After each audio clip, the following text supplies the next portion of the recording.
Konflik bersenjata dari tanggal 20 Januari tahun 1963 sampai 11 Agustus tahun 1966 yang terjadi di Semenanjung Malaka ini bermula dari penentangan Indonesia terhadap pembentukan Federasi Malaysia. Setelah Presiden Indonesia Soekarno digulingkan pada tahun 1966, perselisihan berakhir secara damai dan negara Malaysia terbentuk. Dengan hasil yang dimenangkan oleh Persemakmuran Bangsa-Bangsa atau akrab disebut PBB, dengan hasil sebagai berikut. 1. Indonesia menerima pembentukan Malaysia. 2. Soekarno digantikan oleh Soeharto menyusul upaya kudeta G30S. 3. Pemberontakan komunis di Sarawak berlanjut hingga tahun 1989. Pihak yang terlibat dalam naungan PBB adalah Malaysia, Singapura, Britania Raya, Australia, Selandia Baru, dan Brunei Darussalam yang didukung oleh Kanada dan Amerika Serikat. Sedangkan dari pihak Indonesia didukung oleh Tiongkok, Filipina, Uni Soviet, dan Vietnam Utara. Tokoh yang terlibat dari pihak PBB antara lain Tuanku Syed Putra, Ismail Nasiruddin, Tunku Abdul Rahman, Abdul Razak Hussein, Tunku Osman, Mustafa Harun, SK Ningkan, Yusof Ishak, Lee Kuan Yew, Omar Ali Saifuddin, Harold Macmillan, Alec Dolas, Harold Wilson, Rodney Moore, dan Walter Walker. Sedangkan tokoh dari Indonesia yang terlibat antara lain Soekarno, Omar Dhani, Ahmad Yani, Edi Martadinata, A.H. Nasution, Pranoto Rekso Samudro, Soeharto, D.N. Aidit, Bong Kicok, A.M. Azahari, dan Yasin Afandi. Korban militer dari pihak aliansi PBB adalah 280 terbunuh dan 183 luka-luka yang diderita oleh Inggris, Selandia Baru, dan Singapura serta juga diderita oleh pasukan Gurkha. Korban militer dari pihak Indonesia adalah 590 terbunuh, 222 luka-luka, dan 771 ditangkap. Untuk korban sipil dari kedua belah pihak adalah 36 terbunuh, 53 luka-luka, dan 4 ditawan. Pembentukan Malaysia adalah penggabungan Federasi Malaya, sekarang Semenanjung Malaysia, Singapura dan koloni mahkota Inggris di Borneo Utara dan Sarawak, secara kolektif dikenal sebagai Borneo Inggris, sekarang Malaysia Timur pada September tahun 1963. 21 perintis penting konflik tersebut termasuk kebijakan konfrontasi Indonesia melawan Nugini Belanda dari Maret-Agustus tahun 1962 dan pemberontakan Brunei pada Desember tahun 1962. Malaysia mendapat dukungan militer langsung dari Britania Raya, Australia, dan Selandia Baru. Indonesia mendapat dukungan tidak langsung dari Uni Soviet dan Tiongkok, sehingga menjadikannya salah satu bagian Perang Dingin di Asia. Konflik tersebut merupakan perang yang tidak diumumkan dengan sebagian besar aksi terjadi di daerah perbatasan antara Indonesia dan Malaysia Timur di Pulau Kalimantan. Konflik tersebut ditandai dengan pertempuran darat yang terkendali dan terisolasi, diatur dalam taktik brinkmanship tingkat rendah. Pertempuran biasanya dilakukan oleh operasi seukuran kompi atau peleton di kedua sisi perbatasan. Kampanye infiltrasi Indonesia ke Kalimantan berusaha untuk mengeksploitasi keragaman etnis dan agama di Sabah dan Sarawak dibandingkan dengan Malaya dan Singapura, dengan maksud mengungkap negara yang diusulkan Malaysia. Medan hutan Kalimantan dan kurangnya jalan yang melintasi perbatasan Malaysia-Indonesia memaksa pasukan Indonesia dan Persemakmuran untuk melakukan patroli jarak jauh. Kedua belah pihak mengandalkan operasi infanteri ringan dan transportasi udara, meskipun pasukan Persemakmuran menikmati keuntungan dari penyebaran helikopter yang lebih baik dan pasokan ke pangkalan operasi yang akan datang. Sungai juga digunakan sebagai metode transportasi dan infiltrasi. Meskipun operasi tempur terutama dilakukan oleh pasukan darat, pasukan lintas udara memainkan peran pendukung yang vital dan pasukan angkatan laut memastikan keamanan sisi-sisi laut.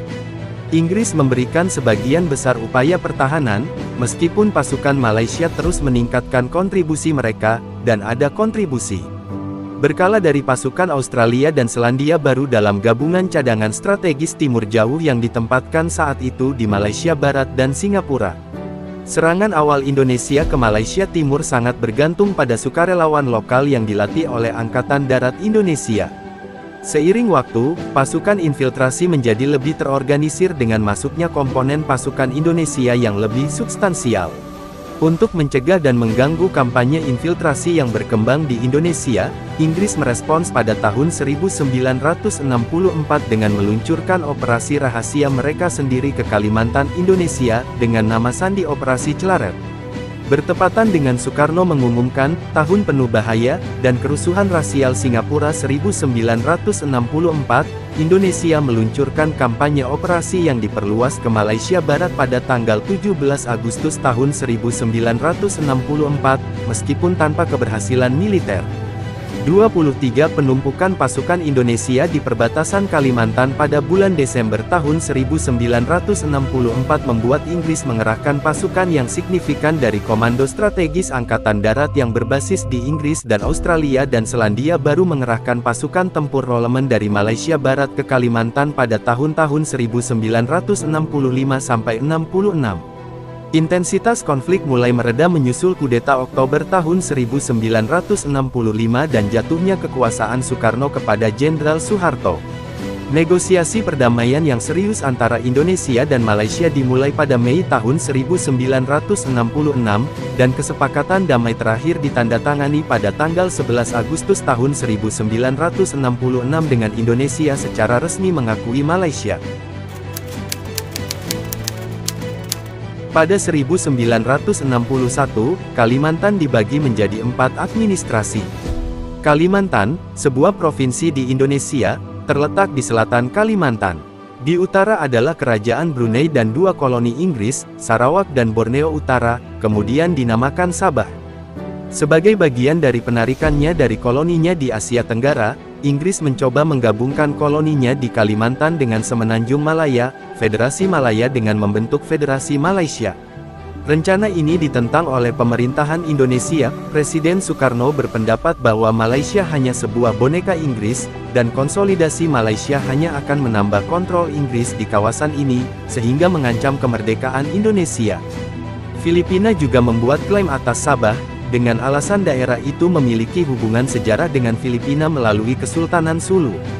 Di Brunei, Tentara Nasional Kalimantan Utara (TNKU) memberontak pada tanggal 8 Desember tahun 1962. Mereka mencoba menangkap Sultan Brunei, ladang minyak dan sandera orang Eropa. Sultan lolos dan meminta pertolongan Inggris. Dia menerima pasukan Inggris dan Gurkha dari Singapura.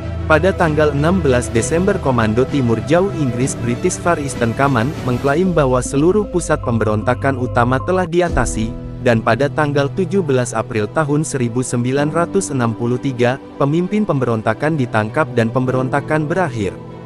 Filipina dan Indonesia resminya setuju untuk menerima pembentukan Federasi Malaysia apabila mayoritas di daerah yang hendak dilakukan dekolonial memilihnya dalam sebuah referendum yang diorganisasi oleh PBB. Tetapi, pada tanggal 16 September sebelum hasil dari pemilihan dilaporkan, Malaysia melihat pembentukan federasi ini sebagai masalah dalam negeri, tanpa tempat untuk turut campur orang luar, tetapi pemimpin Indonesia melihat hal ini sebagai persetujuan Manila yang dilanggar dan sebagai bukti kolonialisme dan imperialisme Inggris. Demonstrasi anti-Indonesia di Kuala Lumpur yang berlangsung tanggal 17 September tahun 1963, berlaku ketika para demonstran yang sedang memuncak marah terhadap Presiden Soekarno yang melancarkan konfrontasi terhadap Malaysia dan juga karena serangan pasukan militer tidak resmi Indonesia terhadap Malaysia. Ini mengikuti pengumuman Menteri Luar Negeri Indonesia Subandrio bahwa Indonesia mengambil sikap bermusuhan terhadap Malaysia pada tanggal 20 Januari tahun 1963. Selain itu pencerobohan sukarelawan Indonesia, sepertinya pasukan militer tidak resmi, mulai memasuki Sarawak dan Sabah untuk menyebar propaganda dan melaksanakan penyerangan dan sabotase pada tanggal 12 April berikutnya. Soekarno yang murka karena hal itu mengutuk tindakan demonstrasi anti-Indonesia yang menginjak-injak lambang negara Indonesia, 26, dan ingin melakukan balas dendam dengan melancarkan gerakan yang terkenal dengan nama Ganyang Malaysia. Soekarno memproklamasikan gerakan Ganyang Malaysia melalui pidato dia yang sangat bersejarah. Pada tanggal 20 Januari tahun 1963, Menteri Luar Negeri Indonesia Subandrio mengumumkan bahwa Indonesia mengambil sikap bermusuhan terhadap Malaysia. Pada tanggal 12 April sukarelawan Indonesia, sepertinya pasukan militer tidak resmi, mulai memasuki Sarawak dan Sabah untuk menyebar propaganda dan melaksanakan penyerangan dan sabotase. Tanggal 3 Mei tahun 1964 di sebuah rapat raksasa yang digelar di Jakarta, Presiden Soekarno mengumumkan perintah Dwi Komando Rakyat Dwikora, yang isinya: Pertinggi Ketahanan Revolusi Indonesia, bantu perjuangan revolusioner rakyat Malaya, Singapura, Sarawak dan Sabah, untuk menghancurkan Malaysia. Pada tanggal 27 Juli Soekarno mengumumkan bahwa dia akan mengganyang Malaysia. Pada tanggal 16 Agustus pasukan dari Regimen Askar Melayu Diraja berhadapan dengan 50 gerilyawan Indonesia. Meskipun Filipina tidak turut serta dalam perang, mereka memutuskan hubungan diplomatik dengan Malaysia. Federasi Malaysia resmi dibentuk pada tanggal 16 September tahun 1963. Brunei menolak bergabung dan Singapura keluar di kemudian hari. Ketegangan berkembang di kedua belah pihak Selat Malaka. 2 hari kemudian para perusuh membakar kedutaan Britania Raya di Jakarta. Beberapa ratus perusuh merebut kedutaan Singapura di Jakarta dan juga rumah diplomat Singapura. Di Malaysia, agen Indonesia ditangkap dan massa menyerang kedutaan Indonesia di Kuala Lumpur. Di sepanjang perbatasan di Kalimantan, terjadi peperangan perbatasan. Pasukan Indonesia dan pasukan tidak resminya mencoba menduduki Sarawak dan Sabah, dengan tanpa hasil. Pada 1964 pasukan Indonesia mulai menyerang wilayah di Semenanjung Malaya. Di bulan Mei dibentuk Komando Siaga yang bertugas untuk mengoordinasi kegiatan perang terhadap Malaysia Operasi Dwikora. Komando ini kemudian berubah menjadi Komando Mandala Siaga Kolaga. Kolaga dipimpin oleh Laksdia Udara Omar Dhani sebagai Pangkolaga. Kolaga sendiri terdiri dari 3 komando, yaitu Komando Tempur 1 Kopurtu, berkedudukan di Sumatera yang terdiri dari 12 batalion TNI AD, termasuk 3 batalion Para dan 1 batalion KKO. Komando ini sasaran operasinya Semenanjung Malaya dan dipimpin oleh Brigjen Kemal Idris sebagai Pangkopuri. Komando Tempur 2 Kopurda, berkedudukan di Bengkayang, Kalimantan Barat dan terdiri dari 13 batalion yang berasal dari unsur KKO, AURI, dan RPKAD. Komando ini dipimpin Brigjen Suparjo sebagai Pangkopur II. Komando ketiga adalah Komando Armada Siaga yang terdiri dari unsur TNI AL dan juga KKO. Komando ini dilengkapi dengan brigade pendarat dan beroperasi di perbatasan Riau dan Kalimantan Timur. Di bulan Agustus, 16 agen bersenjata Indonesia ditangkap di Johor. Aktivitas Angkatan Bersenjata Indonesia di perbatasan juga meningkat. Tentara Laut Diraja Malaysia mengerahkan pasukannya untuk mempertahankan Malaysia. Tentara Malaysia hanya sedikit saja yang diturunkan dan harus bergantung pada pos perbatasan dan pengawasan unit komando. Misi utama mereka adalah untuk mencegah masuknya pasukan Indonesia ke Malaysia. Sebagian besar pihak yang terlibat konflik senjata dengan Indonesia adalah Inggris dan Australia. Tercatat sekitar 2.000 pasukan Indonesia tewas dan 200 pasukan Inggris Australia juga tewas setelah bertempur di belantara Kalimantan.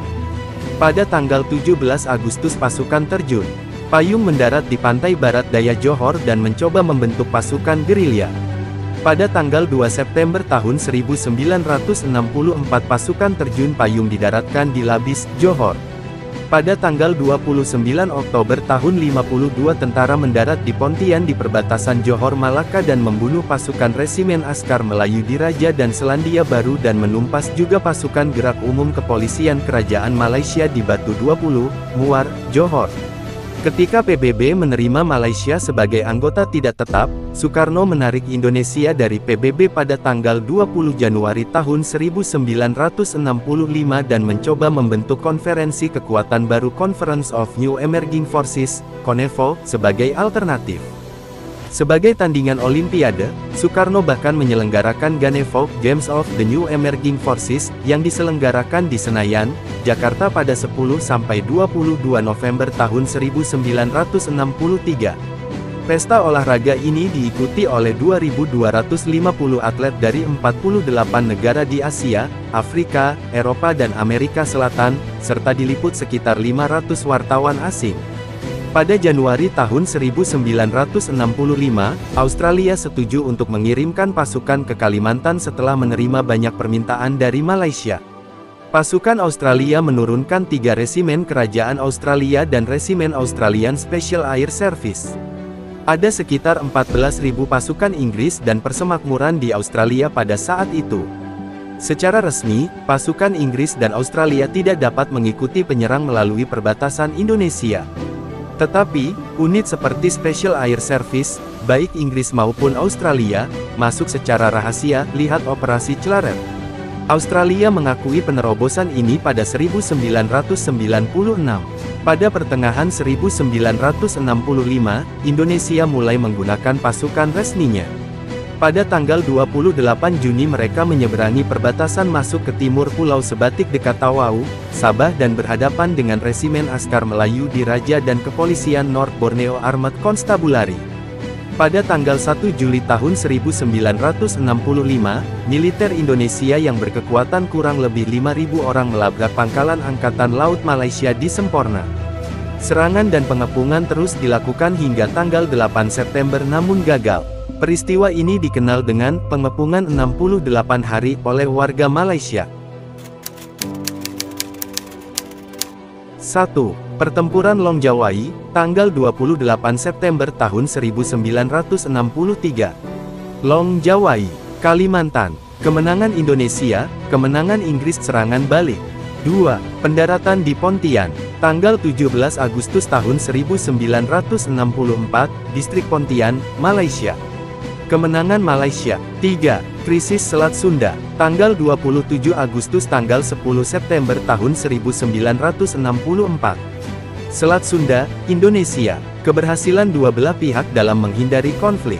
4. Pendaratan di Labis, September-Oktober tahun 1964. Labis, Johor, Malaysia. Kemenangan persemakmuran. 5. Pendaratan di Sungai Kesang, tanggal 29 Oktober tahun 1964. Johor, Malaysia. Kemenangan Britania Raya. 6. Aksi tanggal 13 Desember tahun 1964. Tanggal 13 Desember tahun 1964. Selat Singapura, Australia menang. 7. Pertempuran Klaman Mapu, tanggal 27 April tahun 1965, Klaman Mapu, Sarawak, Borneo, Malaysia. Kemenangan Inggris. 8. Pertempuran Sungai Kumba, tanggal 27 Mei tanggal 12 Juni tahun 1965, Sungai Kumba, Kalimantan. Kemenangan Australia. 9. Pertempuran Kindau, 15 Juni 1965. Kindau, Kalimantan, Indonesia. Kemenangan Australia. 10. Pertempuran Babang, 12 Juli 1965. Babang, Kalimantan, Indonesia. Kemenangan Australia. 11. Pertempuran Bau, tanggal 21 November tahun 1965. Bau, Sarawak. Kemenangan taktis Britania Raya. Menjelang akhir 1965, Jenderal Soeharto memegang kekuasaan di Indonesia setelah berlangsungnya gerakan tanggal 30 September. Oleh karena konflik domestik ini, keinginan Indonesia untuk meneruskan perang dengan Malaysia menjadi berkurang dan peperangan pun mereda. Pada tanggal 28 Mei tahun 1966 di sebuah konferensi di Bangkok, meski diwarnai dengan keberatan Soekarno, yang tidak lagi memegang kendali pemerintahan secara efektif, kerajaan Malaysia dan pemerintah Indonesia mengumumkan penyelesaian konflik dan normalisasi hubungan antara kedua negara. Kekerasan berakhir bulan Juni, dan perjanjian perdamaian ditandatangani pada tanggal 11 Agustus dan diresmikan 2 hari kemudian.